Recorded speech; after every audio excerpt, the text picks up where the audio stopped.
ओम सर्वे भवन्तु सुखिनः सर्वे सन्तु निरामया सर्वे भद्राणि पश्यन्तु मां कश्चित् दुःख भाग भवेत्। तो ऋषियों की उस प्रार्थना के साथ में आज की इस वीडियो को हम प्रारंभ करते हैं। मांडू की शिक्षा के बारे में आज हम थोड़ा सा पढ़ेंगे और विद्यार्थियों के लिए इसके अंदर कुछ है खास, कुछ है बात जिससे हम ये जानेंगे कि हमारी जो पढ़ाई है वो कैसे खत्म हो जाती है, कैसे नष्ट हो जाती है।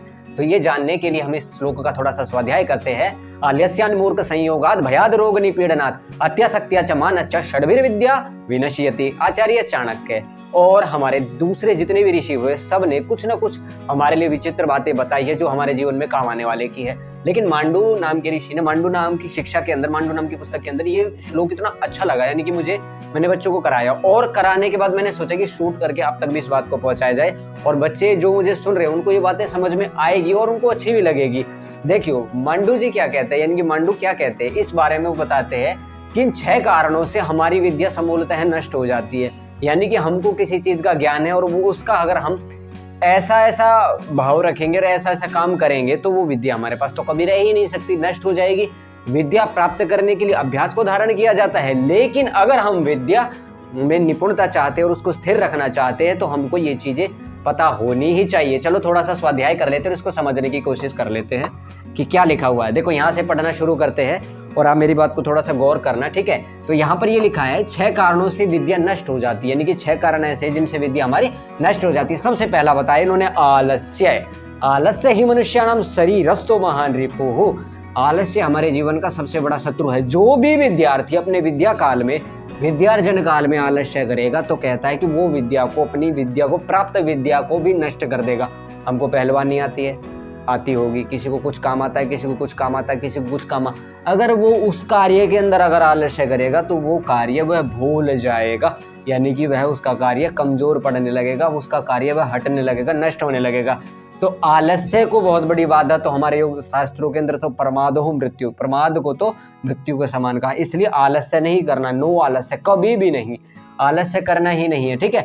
मूर्ख का संग, देखो कितनी बड़ी बात है। अरे ये चीज जो है ना इंपॉर्टेंट है, नोट करने लायक, कि मूर्खों का हमको संग नहीं करना है।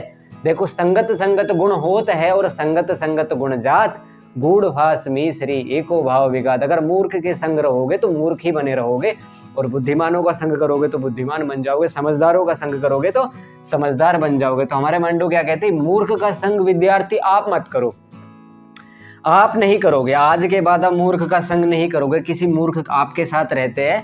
आचार्य चाणक्य भी कहते हैं कि मूर्ख शिष्य को कभी भी उपदेश भी नहीं करना चाहिए। मूर्ख शिष्य उपदेश है ना दुष्ट स्त्री भरेण छ, यानी कि मूर्ख के संग अगर हम रहेंगे तो हम अपना सर्वनाश करवाएंगे, विनाश करवाएंगे। कहने का मतलब हम अपनी विद्या को नष्ट करेंगे। तो पहला उन्होंने कारण ये बताया। फिर क्या क्या, मूर्ख। अब ये मूर्ख आप समझ सकते हो क्या होते हैं। मूर्ख वह होते हैं जिनको समझ नहीं होती, ठीक है। 100 बार किसी को एक बात बताते, वो एक बात उसके दिमाग में ऐसे नहीं घुसती, घर तो उसको कहेंगे ये सही रास्ता है, नहीं उसको नहीं लगेगा, गलत है, उल्टा करेगा, मतलब उसको उल्टा करने की आदत पड़ जाती है। यहाँ तो गाँव के अंदर ऐसा ही हिसाब किताब है। उनको सीख देंगे, सीख दई बांदरा ना घर भैया हो जाएगा। यहाँ गांव में कहावत है कि बंदर को अगर सीख दोगे तो भैया के घर को उजाड़ेगा। तो ऐसे ही ये क्या होता है, तो मूर्खों को उपदेश करने की बजाय, यानी कि मूर्ख संग करने की बजाय उसको त्याग दो, उसको छोड़ दो, तुम्हारे काम का वो है नहीं, ठीक है। फिर उन्होंने क्या लिखा, भयाद रोग निपीड़नात्, और भय, डर। देखो भागवत गीता के अंदर जो दैवी संपद लिखा, अभयम सत्व संशुद्धिर ज्ञान योग व्यवस्थित ही, गीता के अंदर भगवान श्री कृष्ण 16वें अध्याय में पहले ही लिखा है कि अभय रहना। क्या लिखा उन्होंने, कि आपको अभय रहना है। अभय, अभय, यहाँ भय लिखा, अभय रहना। रोग, अभय रहो, यानी कि अगर डरोगे तो आप कभी भी विद्या अर्जन नहीं कर सकते। अगर डरोगे तो आप कभी भी जीवन में कुछ सीख नहीं सकते, पढ़ नहीं सकते, समझ नहीं सकते।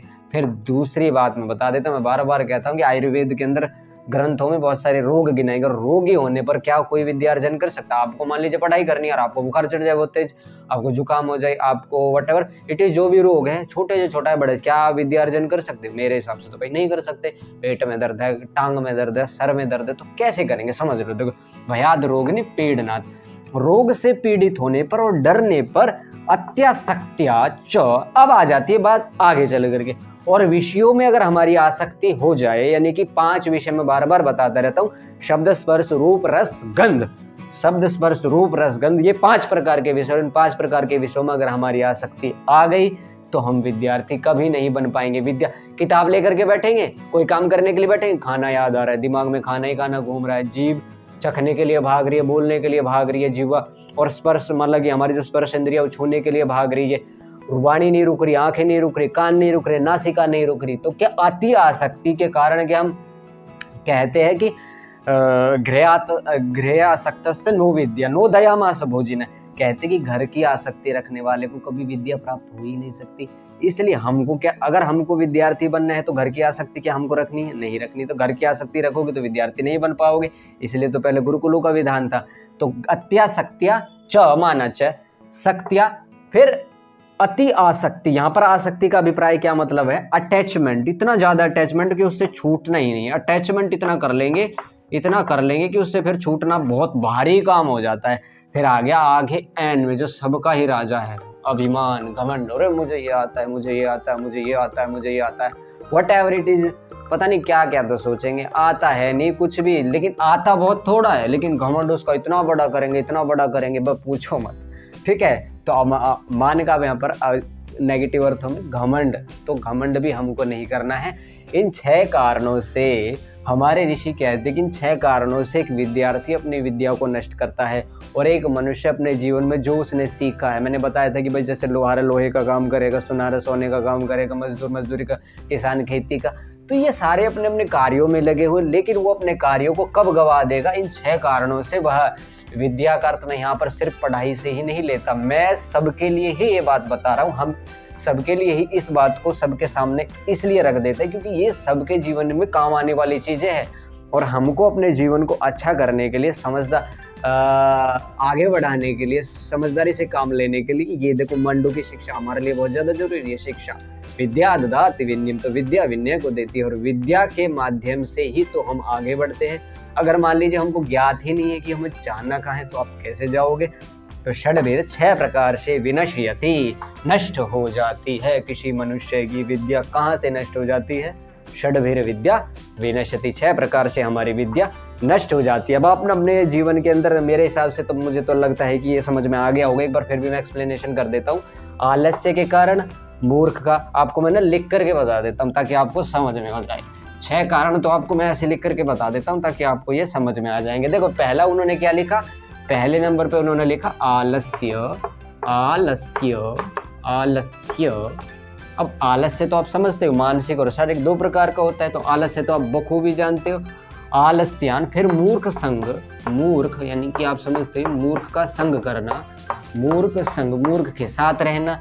ठीक है, आलस्यान मूर्ख संयोगात भय, और फिर आ गया भय यानी कि तीसरे नंबर पे डर। पता नहीं छोटी छोटी बातों के लिए हम किस किस से डरते रहते। देखिए शरीर तो अनित्य, सब जानते कि भाई ये शरीर एक न एक दिन चला जाएगा, लेकिन डर किस चीज का मेरे भाई? जो होगा सो देखा जाएगा, लेकिन अच्छे कर्म करोगे तो कम से कम गीता के हिसाब से स्वर्ग तो जाओगे। आलस्य मूर्ख संग, यहाँ स्वर्ग का कोई जगह नहीं है, मतलब विशेष रूप का स्वर्ग बोला जाता है। आलस्य मूर्ख संग और भय, फिर आ जाता है रोग।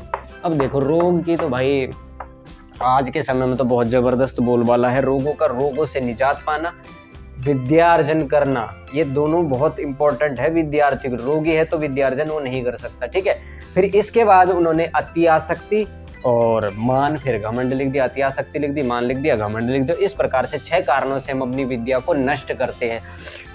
अगर आपको थोड़ा सा भी डाउट है, कुछ चीज समझ में नहीं आई इस श्लोक के अंदर, विद्यार्थियों के लिए बहुत ही अच्छा श्लोक है मेरे हिसाब से, तो मुझे तो पसंद है, इसलिए तो मुझे रटा पड़ा है। आलस्यान मूर्ख संयोगात भयाद रोगिणी पीड़ना अत्यासक्त्या च मान अच्छा षड्वीर विद्या विनश्यति। तो 6 प्रकार से हम अपनी विद्या को नष्ट कर डालते हैं। तो मुझे तो रटा पड़ा है, मैं पसंद है जब रटा पड़ा है, और जब भी मैं इसको वीडियो के माध्यम से शूट करके पहुंचाने की कोशिश कर रहा हूँ, ताकि हमारे शास्त्रों के अंदर क्या बात लिखी है यार, देखो तो सही एक बार।